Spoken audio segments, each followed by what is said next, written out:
Good afternoon, everyone, and welcome to today's webinar on next generation clean room disinfection.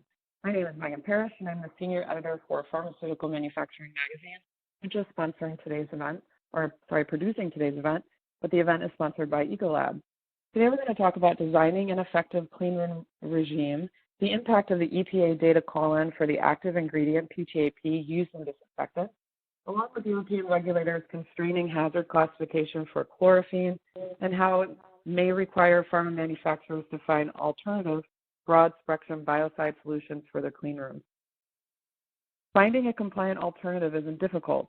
The broader question is, what alternatives provide pharmaceutical clean room operations with a biocide that is tailored to clean room use so that it's effective across clean room surfaces, has a favorable health and safety profile, doesn't leave disruptive residues, and has a use profile consistent with Annex 1 expectations. In this webinar, our speakers will discuss how to build a clean room disinfection program based on products and services tailored specifically for clean room operations, the strengths and limitations of biocidal solutions, and how future regulations will affect biocide use in clean rooms. To complement this discussion, we will have a live audience-driven Q&A session at the end of the presentation, so please submit your questions as they occur to you. Now, before I introduce our speakers, there are a few housekeeping issues that I'd like to review. On your screen, you should have 4 primary sections. The upper left or audio section allows you to adjust the volume. Just hover over this section until you see the audio volume control and adjust it. Below that is the Ask a Question box. Anytime during today's presentation, you can type your question for our presenters right here, and we'll get to your question during our Q&A. And if you're having technical problems, you can also type in your question or concern in the Q&A box, and one of our technical engineers will help. In the largest section, you'll see today's presentation slides, and below the slides, you'll see a live chat box. Here, you can chat with your fellow webinar attendees or presenters using this feature, but please do not put your questions for the Q&A section in this area. If you need a better view, enlarge a section by clicking on the box in the top right corner of the section next to the X. And if you accidentally close out a section, don't panic. You can get it back by clicking the refresh button at the bottom of the screen. It's located to the left of the icon. Also, this webcast will be archived. We encourage you to direct coworkers to the recorded presentation. It'll be available on the Pharmaceutical Manufacturing website. We've also recently added a Q&A feature to our on-demand presentations so that listeners can ask the speaker a question and it will be passed along to them. And one final note, we ask that you respond to the feedback form at the end of this presentation. Your answers will help us improve future events. And now I'd like to introduce today's speakers. Rajneesh Maharaj is the regulatory lead for Ecolab Life Sciences for Europe, the Middle East, Asia Pacific, and Africa. Rajneesh assures compliance and sustainability for the life sciences biocide portfolio and develops regulatory strategies to influence BPR and AP country registration outcomes. We're also going to hear from James Tucker, the Global Marketing Innovation Manager for Ecolab. James has over 10 years of experience in the clean room industry in a wide range of roles, including technical support, best practice guidance on cleaning and disinfection, marketing, and managing commercial operations. And with that, I will hand the floor over to Rajneesh and James. So firstly, thank you, Megan. Good morning, good afternoon to everyone. We are now going to move on to cover the following items around considerations for cleaning and disinfection selection. So we will start with the design of an effective cleaning regime, moving on to what to consider when choosing a cleaning agent, then moving on to assessment of biocidal characteristics, then the changing regulations and significant regulatory events, which has partially triggered this presentation to you today, and then building a program in response to those changing regulations.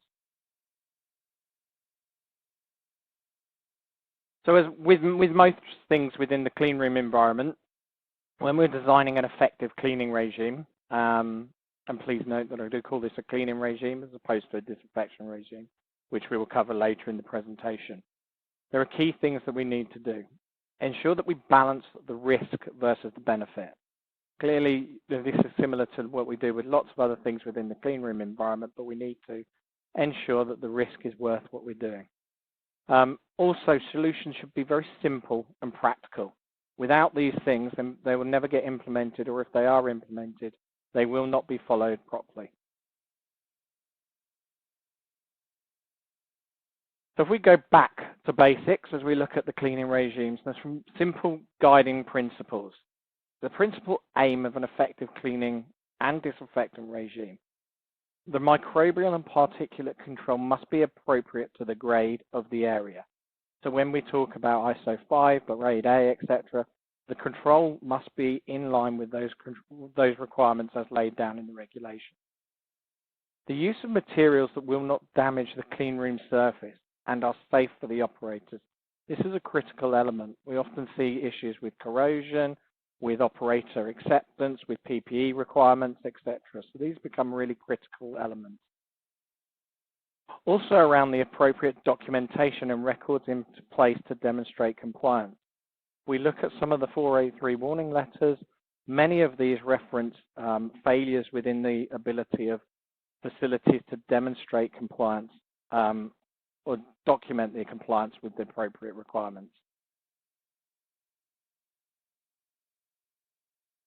We then look at the basics of cleaning. This is the process of removing residues and soiling from surfaces to the extent that they are visually clean. And that's the kind of gold standard which is set within the clean room environment. We're not talking about product contact or cleaning in place here. We're talking about the clean room environment itself. It will not achieve a kill at the required levels like a disinfectant. There are no claims on cleaners around killing microorganisms. Surfaces to be disinfected must be clean. That's a requirement for the disinfectant to be able to do its job. Biocides can be chemically inactivated by the presence of soiling. If you think of the types of biocides that could be on the marketplace, various oxidizing agents, etc., that oxidization process will be started with dirt on the environment. Soiling can create a physical barrier preventing the biocide reaching the microbial cell.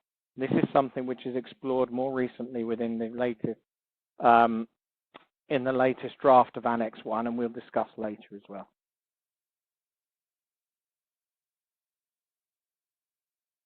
So one of the things that we frequently come across is how often is cleaning required? Well, as said right at the beginning, this will depend on risk factors associated with the area. For example, the amount of traffic. So if it's a high traffic area, for example, a transfer airlock or gowning rooms, then these become high risk areas and require more frequent cleaning. The nature of the processes that occur in the area. So for example, washrooms or areas where powders are handled and therefore there's a higher risk.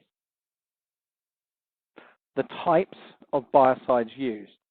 So for example, if a minimal residue biocide is used, then there's less residue left, which creates a lower risk of cleaning requirement. And whether or not rinsing is performed.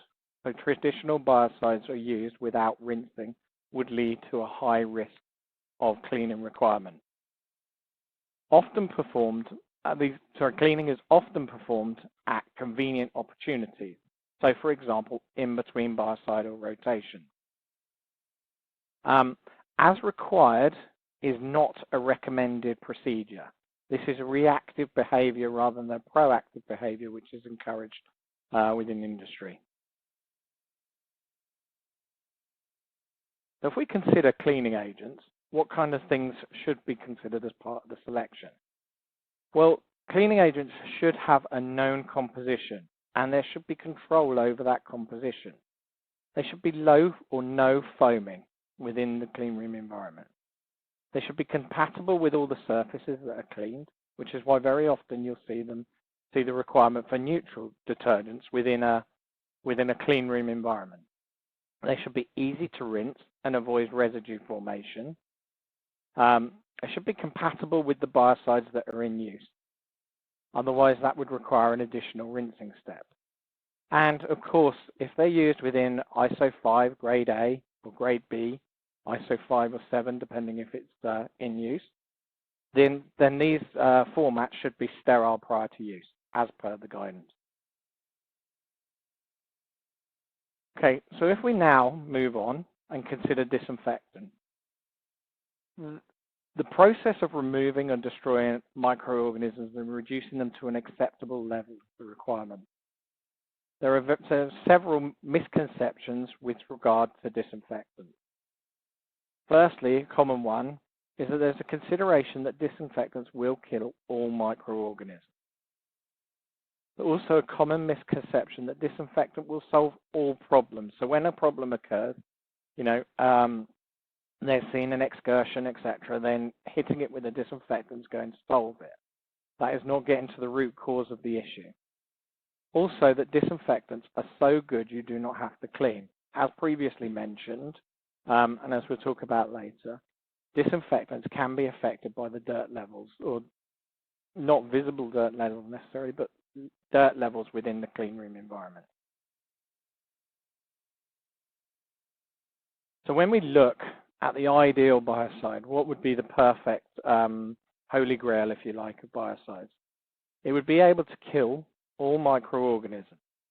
It would be non-corrosive and compatible with your clean room surfaces, therefore causing you no corrosion issues, etc.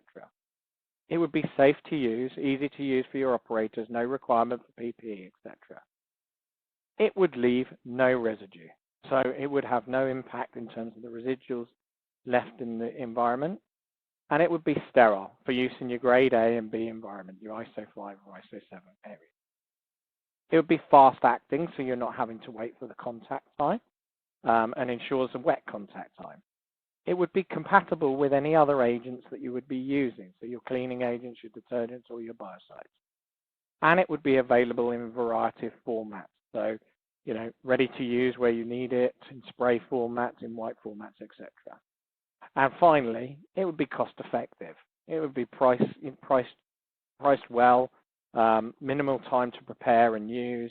Again, no PPE, no wastage.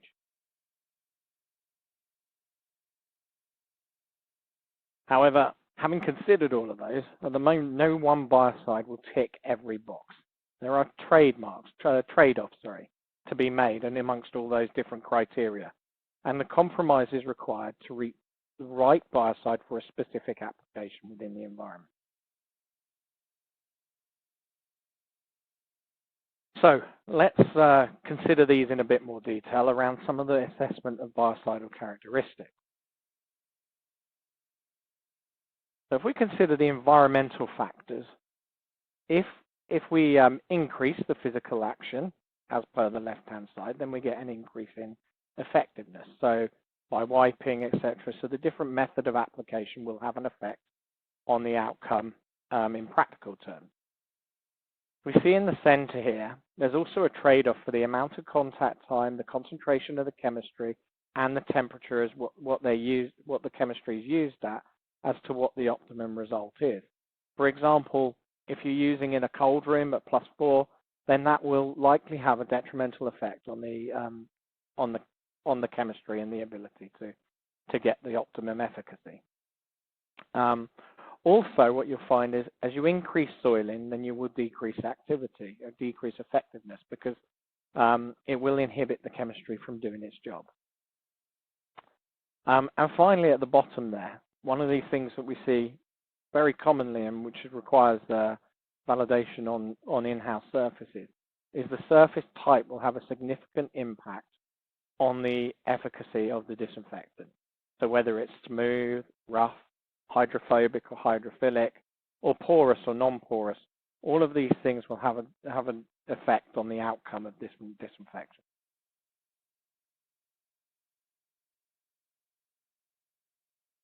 So as one of the key elements and requirements, we consider microbial efficacy. And what we're looking for here is to establish what microorganisms you want to kill. So if this is an existing facility, this would require a review of your existing EM data. Also, check this against manufacturer's data for testing with different type cultures, ensure that both are compatible. And then consider performing your efficacy validation testing against in-house isolates and critically as well on in-house surfaces to make sure that you've got that matrix covered to provide efficacy data to support the requirements as mentioned at the beginning.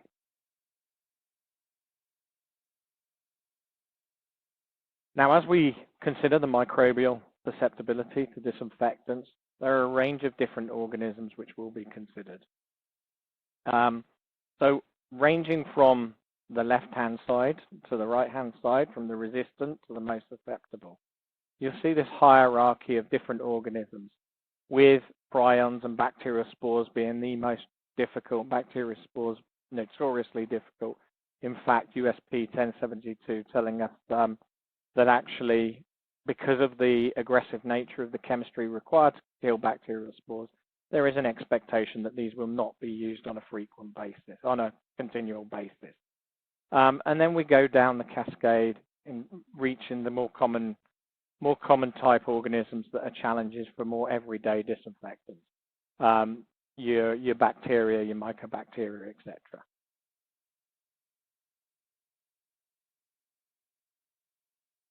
So when it comes to validation, some considerations. The biocide efficacy shall be validated, including in-house isolates and in-house surfaces, and this is an expectation. EM contact media should be validated to confirm that it is able to neutralize any residuals from disinfectants. So again, this is a regulatory expectation coming from Annex 15, that the contact media is validated against the residual from any disinfectants to ensure it doesn't inhibit growth. So that can be provided by the media supplier for guidance on which neutralizers are used or should be used in the media. The study should be performed to demonstrate that low levels of organisms can be recovered in the presence and absence of biocides on the surface, which have resulted from residues.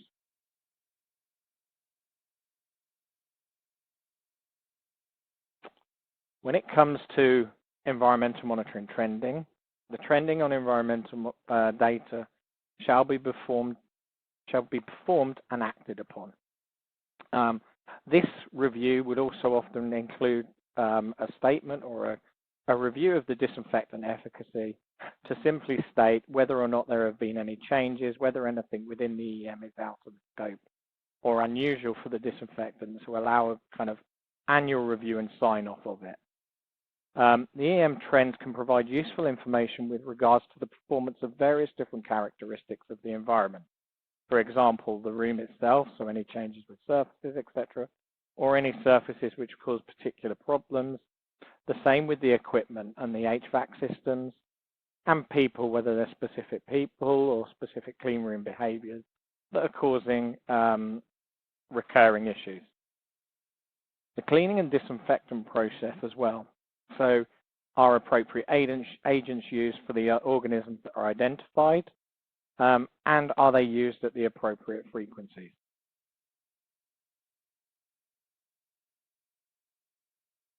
When it comes to the EM trending, further points to consider as well relating to corrective and preventative actions. So is the cleaning being performed as well as disinfection? So are those two steps in place? Are the appropriate biocides used, for example, sterile, non-sterile, and of course the spectrum of activity? If you think back to that kind of sliding scale of resistance versus sensitivity, then is the correct disinfectant being used to deal with the organisms that are challenging us? Is a separate cleaning agent used for a sterile area? And are the appropriate techniques being employed? Following the SOPs, best practice, etc., for application.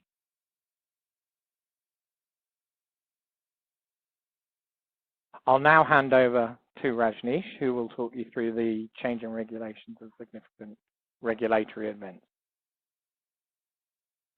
Thank you, James, and good afternoon and good evening, everybody.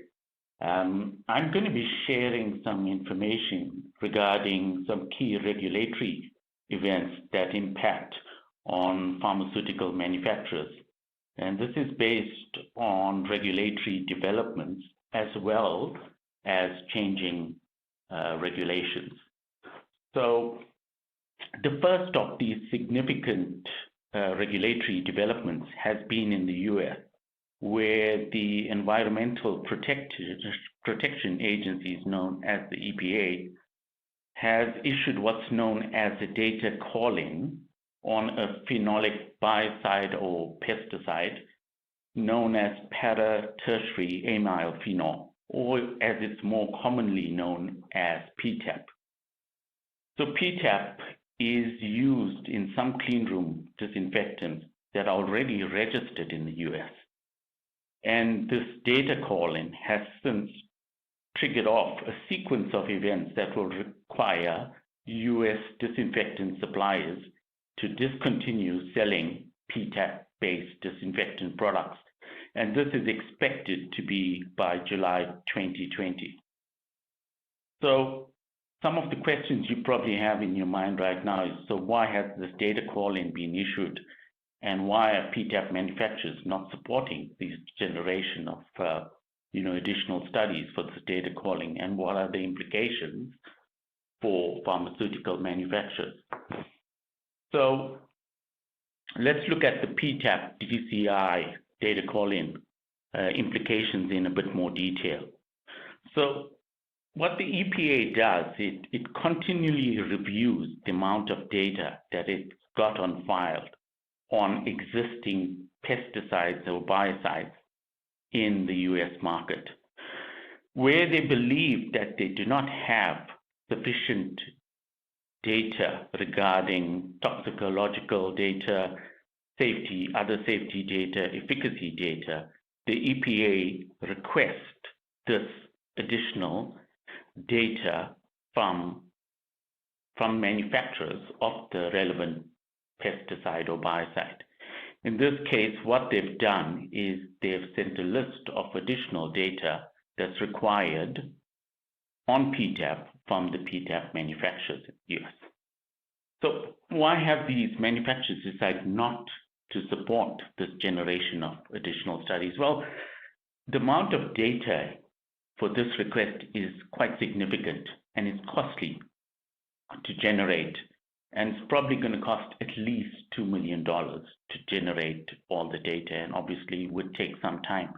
So they've decided not to support this generation request. So what would be the implications based on this for pharmaceutical manufacturers? PTAP disinfectants are not going to be on the market post July 2020. And as these products will not be on the market, any pharma manufacturers that are using these PTAP-based disinfectants will be required to switch to an alternative broad-spectrum biocide, because their supply of the PTAP-based disinfectants will run out sometime after July 2020. So the overall takeout from this that you need to remember is that the pharmaceutical manufacturers that are currently using these products will need to find alternative solutions that would be need to be validated for use. And ideally, this should be prior to July 2020. So looking at PTAP again, but looking at where it is on a global level. So in Europe, PTAP is not approved for use as a biocidal active. It is, however, used as a general chemical substance, and it's got a restrictive hazardous classification, which you can see there on the right. And it's also classified as what's known as a substance of very high concern. So this restricts the use of it and means that basically longer term, it doesn't not have a significant future in Europe. In Asia Pacific, what's required in a number of markets like China and Australia, biocidal or pesticide actives need to be approved, similar to what happens in the US and in Europe. So although PTAP is used in a number of markets, it's used again as a general chemical substance, not as a biocidal active. So considering that it'll still have to go through this process, and with the significant changes in the US, this shows that this US data call in is just one part of the events that's happening on a global scale that will ensure that this does not have a longer term future as a biocidal active. And looking at the global impact of this on pharmaceutical manufacturers is that they will not be able to use any disinfectant that's PTAP based on a global level because of the various restrictions that are happening. Looking at other regulatory trends on other phenolic actives, so this EPA data call in is just one part of the trend. There are other actives that are also currently being restricted. One of this is another phenolic active known as chlorophene. In Europe, under what's known as the biocidal product regulation, which biocidal actives and products are also going through. In Europe currently, the European Chemicals Agency has identified that chlorophene fulfills what's known as the interim criteria as a biocide with endocrine disrupting properties. And this is due to its classification of carcinogenic and reprotox category 2, which is the hazardous classification that this biocide has got. Therefore, it's not really foreseen for longer term use as an active in hard surface disinfectant products in Europe. So the final outcome for chlorophene is not yet decided, but it's most likely going to be not approved for wider use under the biocidal product regulation, or it's going to be severely limited in terms of the length of time that it's going to be approved for, and with the use of it being restricted to only certain applications. So with all these regulatory changes globally and also with regulatory convergence, these disinfectants are going to become an increasing challenge for clean room manufacturers. So the summary of all these events is that PTAP and chlorophene do not represent a longer term clean room disinfectant solution for pharmaceutical manufacturers. I'm now going to hand you back over to James, who's going to tell you more about global regulatory trends on residue. Thank you, Rajneesh. Yes, so as we look slightly away from the chemical requirements and chemical regulations and start to take a look a bit more specifically at industry regulations and even more specifically at the recently drafted and updated Annex 1, which was a significant change from a previously 16-page document with 127 clauses to a 50-page document with 269 clauses, driven very much by technological changes, an alignment with things like ICH Q9, the quality risk management, and Q10, pharmaceutical quality systems. So, quite a significant update within the industry. Granted, still in draft format, but I think it gives us an excellent insight into what regulators are thinking. And this was done on a global scale with involvement of various different regulatory bodies, including PICs and auditors from the FDA, MHRA, etc., EMA, and so forth. So I think this gives us a really good insight into what the expectations of industry are, and yeah. So as we look at this document, there is one section that focuses on cleaning and disinfection. However, that is not the only place that cleaning and disinfection touches within the document. It is in lots of the other areas of the documentation. You just have to look for it, which is which is something which we've done.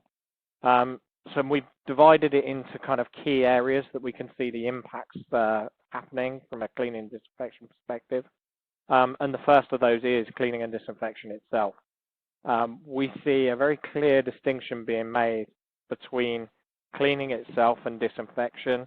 The annex refers to removal of cleaning process should be taking place to ensure the removal of residues to ensure that the disinfectant is capable of doing its job. It also refers to a greater clarity and requirements on the validation of itself of disinfectants, very much like I referenced earlier. And it really increases the burden of proof on the disinfection process. It also has references around hold times and filtration, the increased stringency over filter testing, water usage, specifically around water usage if concentrates are being made, and returning to the worst case point of a loop to revalidate if that's the case. And the requirements around proof of sterility as well during the use of disinfectants. All of which kind of increase the burden of proof around going from concentrated products into ready-to-use products or the different processes that are used for products and the hold time and the validation around those. It also references residues very specifically in several places. It talks about the requirement for removal of residues to allow disinfectants to do their job. It also indicates that residues may create some kind of barrier to prevent the chemistry from being able to have an effect on microorganisms that were maybe in place around the residues. And it talks about the subsequent risks around products and processes as well. It really emphasizes that there's a strong need here for a risk-based approach to control residues within the clean room environment. And that's a significant trend that we've seen certainly within the industry around that control measurements around residues from disinfectants specifically. It talks about transfer disinfection, the requirement for a validated list of all items going into the clean room. And again, that requires a risk-based approach in line with the bioburden risk as well, meaning that potentially a sporicidal product is required for the transfer disinfection at early entrance stages for products as they're going through that material transfer process. It talks about increased requirements for training and operators. And really, this very much focuses around one of the driving forces behind the update behind the new draft for the Annex 1, which is really moving from a know-how to a know-why process. So understanding the why you're doing the different processes, not just being able to do it and follow an SOP. And rotation as well. So use of a sporicide strongly emphasized as per USP 1072 as a rotational partner, not as the only means of disinfectant, so that you've got spores under control through a frequent regimented program. So as said, this is kind of the regulatory trends, and specifically one of the big ones that we see is the residues as an impact within there as a consequence of use of disinfectant. So we move on to kind of the evaluation options when responding to changes in the regulations. And of course, there's a balance there requirement for when a change is necessary. So there are lots of considerations for the change itself, the timing of the change.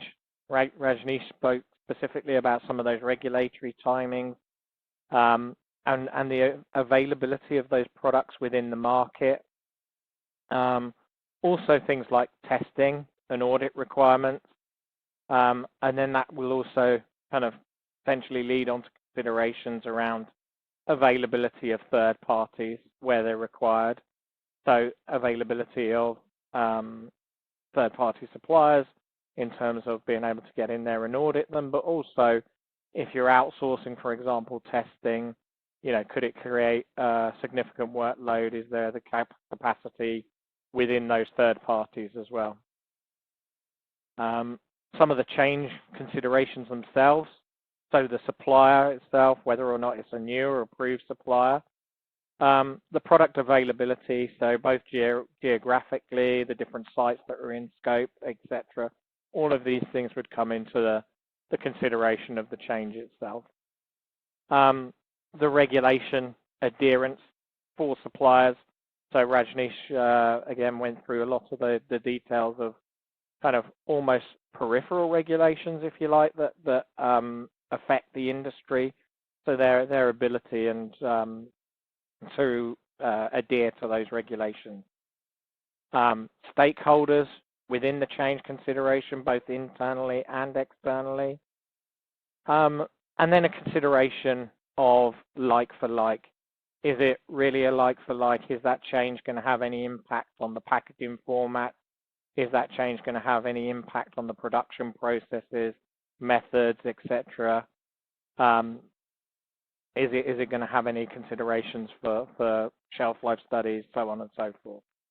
And then that's versus a full market assessment. So looking out into the marketplace to see what other options are available and what might be more appropriate. And then finally, I suppose, drilling down into the kind of specifics, then there are product considerations. So the efficacy, spectrum and speed, as we discussed, ensuring that you've got the right kill and the contact time. The safety considerations of PPE. Not only that, what does the product leave down? Will it cause any cross reactions with the next product to be applied, etc.? Residues themselves, as we mentioned, becoming an increasingly observed element, certainly within the regulatory bodies and considerations. I think also what the Annex 1 regulation indicates is that residues are being considered and the impact of them is being considered. And I think that was already emphasized by the Annex 15 update and requirement some time ago, but also now more recently with the draft of Annex 1. Compatibility, of course, with all your different clean room construction materials. Sterility, kind of an obvious one, but a requirement as well. And how that sterility is achieved. So if it's achieved through terminal sterilization process, or if it's achieved by the manufacturer through an aseptic processing. Is the aseptic processing robust enough? And is the terminal sterilization process having any detrimental effect on the chemistry? Of course, the different formats that products are available in, ensuring that it's suitable for use, plus also the consideration of how you're actually going to use that when it's implemented. The total cost of ownership, so going from that format in which it's available to then delivering it into the final area of use, as well as some of the other potential implications it might have, for example, the removal steps that might be required for a higher residue product. And then the conditions of use, of course, temperature, where we mentioned earlier, potentially using a product in a cold room, for example. All of these things would have an effect on product selection and performance.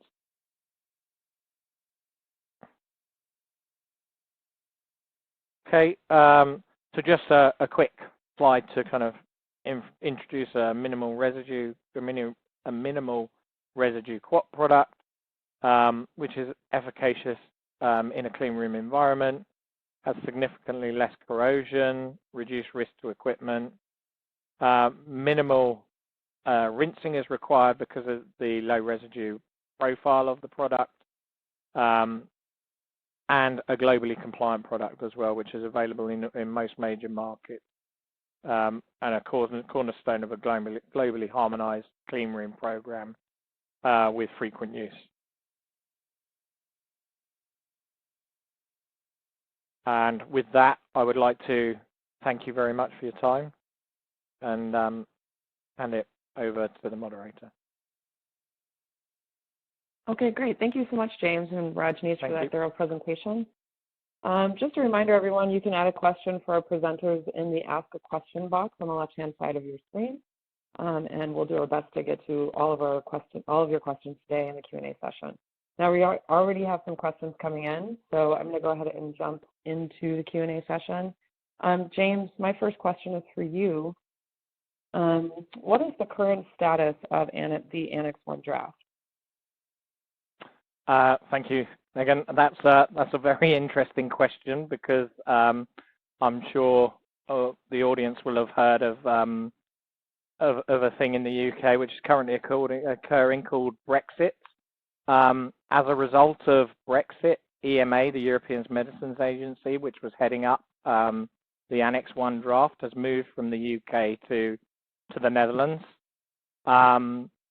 It is therefore kind of being handed over to a French auditor, as I understand, under the EMA's guidance. So we'll likely go out for further comments back.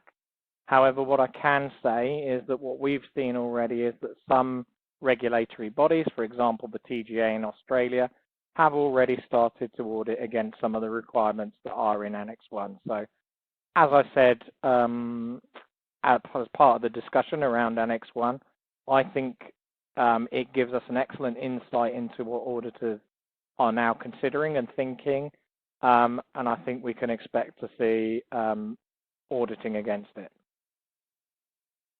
Okay, great. Rajneesh, I have a question for you. Are there other biocidal or pesticidal actives that are also affected by the tightening of US EPA and EU BPR regulations? Thanks, Megan. Yes, there are other actives, biocidal actives that are affected. In Europe currently, under the biocidal product regulation, it's a two-step process. So a twofold process where the actives first need to be approved as well as the products. So all existing biocidal actives need to be reviewed against the very comprehensive requirements of the biocidal product regulations. And what this is actually doing is this review is actually cleaning up the market in terms of only the most efficacious, safe biocidal actives for use are staying on the market, and there are some biocidal actives that have hazardous classifications or other issues like potential endocrine disruptors and other negative overall ratings. Thank you. Okay, great. James, I'm going to come back to you now with a question. If a product is a cleaner and a disinfectant, why can't I use this to do both jobs together? Okay, so essentially, whilst a product may be a cleaner and disinfectant, it may have a surfactant in it or some ability to have cleaning properties. So the expectation of coming out of Annex 1 would require some kind of proof or evidence that it is doing both jobs at the same time, and at what levels of dirt, for want of a better phrase, would the cleaning ability to be able to continue and the disinfectant ability to be able to continue would be a fairly obvious question for an auditor to be able to ask.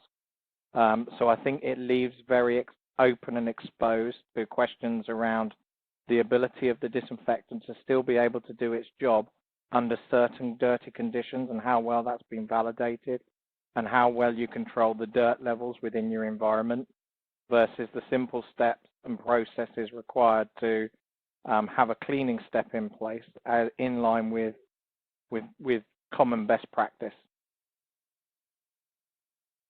Okay, good. Sounds good. Rajneesh, I have another question for you. Would chlorophene-based disinfectants have similar phase-out timelines in Europe as per PTAP in the U.S.? Should the final decision be non-approval?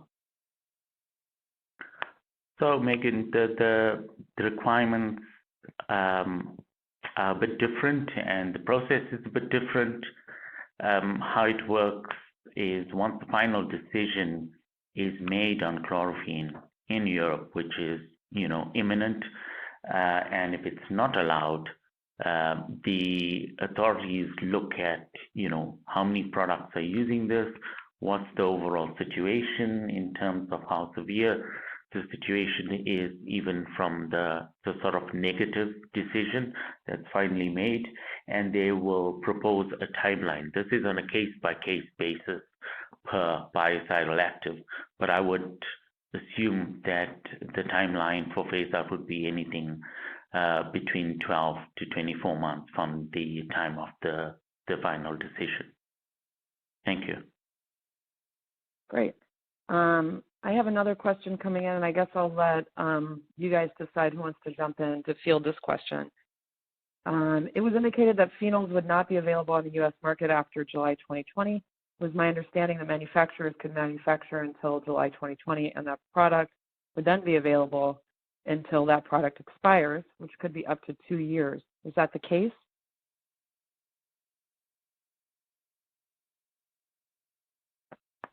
I'll take that, Megan. So yes, manufacturers could manufacture until then, but as long as the product is put on the market by July 2020, is my understanding. So it will be available, up to that point on the market, and after that until the product expiry date, and when the stocks run out at the relevant customer. Okay, great. Thank you. Follow-up question. Another question, and again, I'll let you guys decide who wants to jump in on this one. Is rinsing needed or suggested for the low residue products? So Megan, I'll take that one. So of course, as with all products, the first and foremost thing is controlled application is required. So controlled application would be the first step. The second step is rinsing needed or suggested? We have data which allows the build up to a certain level, and then rinsing is required. So as with anything, there will be a rinse step, and certainly between changes of chemistries it would be required. However, the frequency can be significantly reduced whilst balancing the risk, etc. So ensuring that the risk is not impacted through allowing that to build up. So a rinse step is needed and recommended, but the frequency of that rinse step can be reduced significantly.